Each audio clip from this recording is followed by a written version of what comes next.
కడపలో రాజకీయ వేడి పెరిగింది. ప్రభుత్వ విప్ మరియు కడప నియోజకవర్గ శాసనసభ్యురాలు మాధవిరెడ్డి, అలాగే వైసీపీ పోలిట్ బ్యూరో సభ్యులు, జిల్లా అధ్యక్షులు శ్రీనివాసులు రెడ్డి గురించి అనవసర వ్యాఖ్యలు చేయడం మానుకోవాలని వైసీపీ యువ నాయకుడు చక్రి కొమ్మలపాటి స్పష్టం చేశారు.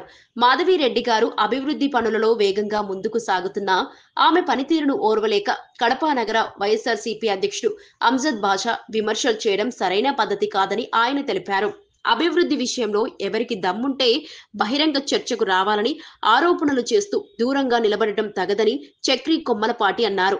ప్రాంతీయ అభివృద్ధి కోసం ఎమ్మెల్యే మాధవిరెడ్డి చేస్తున్న కృషిని ప్రజలు చూస్తున్నారని, అలాంటి నాయకులపై విమర్శలు చేయడం పార్టీ శ్రేయస్సుకు మంచిది కాదని వ్యాఖ్యానించారు. మా ఎమ్మెల్యే గారిని విమర్శించేంత స్థాయి లేదు. గతంలో మీరు చేసిన అభివృద్ధి పనులన్నీ ప్రజలకు తెలుసు. మీరు ఉత్తమ మాటలు చెప్పడమే తప్ప చేతలు ఏం లేవు, శూన్యం అని చెప్పి ప్రజలందరికీ కడపలో అందరికీ బాగా తెలుసు. ఏదైతే గత ప్రభుత్వంలో మీరు భూ కబ్జాలు తర్వాత దౌర్జన్యాలు చేస్తూ పేద ప్రజలను విసిగించి వారికి అన్యాయం చేసి వారందరినీ ఇబ్బంది పెట్టి ఈరోజు మీ ఉనికిని చాటుకోవడం కోసం మా కడప ఎమ్మెల్యే గారిని మాధవిరెడ్డి గారిని విమర్శించడం మంచి పద్ధతి కాదు. గతంలో విపరీతంగా మీ ప్రభుత్వంలో గంజాయి సప్లై చేసి విద్యార్థుల జీవితాలతో చెలగాటమాడుకున్నారు. ఇప్పుడు మా ఎమ్మెల్యే గారు వచ్చిన 1.5 సంవత్సరంలోనే గంజాయి లేని నగరంగా కడప నగరాన్ని తీర్చిదిద్దడం కోసం ఎంతో కృషి చేస్తున్నారు. వాటిని ఓర్వలేక నువ్వు ఈరోజు మా ఎమ్మెల్యే గారిని విమర్శించడం మంచి పద్ధతి కాదు.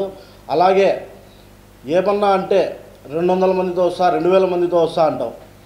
200 మందితో 2000 మందితో వస్తా అనే సినిమా డైలాగులు చూసి కడప ప్రజలందరూ నీ మీద అసహ్యం వ్యక్తం చేస్తున్నారు. గతంలో మీ తమ్ముడు కూడా ఇట్లనే మాట్లాడి ఈరోజు మన కడప నగరంలో కాదు, రాష్ట్రంలో కాదు, మన దేశంలోనే లేకుండా పోయినాడు. అలాంటి పరిస్థితి నీకు కూడా ఏర్పడుతుంది. కాబట్టి నోరు అదుపులో పెట్టుకొని మాట్లాడేటప్పుడు ఒళ్ళు దగ్గర పెట్టుకొని మాట్లాడితే బాగుంటుందని చెప్పి కూడా ఈ సభాముఖంగా తెలియజేస్తున్నాము. మీరు చేసిన అభివృద్ధి పనులు ఏంటో ప్రజలందరూ గమనించినారు. చిన్నపాటి వర్షం పడితే గతంలో ఎలా ఉండేది, ఇప్పుడు ఎలా ఉండేదని అందరికీ తెలుసు. వీటన్నిటి చూసి మీరు ఓర్వలేక మా ఎమ్మెల్యే గారి గురించి మాట్లాడితే పద్ధతి కాదని చెప్పి తెలియజేసుకుంటూ, అలాగే తొందరలో కార్పొరేషన్ ఎలక్షన్స్ కూడా వస్తున్నాయి. మీ ఉనికిని చాటుకోవడం కోసం మా ఎమ్మెల్యే గారిని కానీ వాసనను కానీ మాట్లాడితే బాగుండదని చెప్పి తెలియజేసుకుంటూ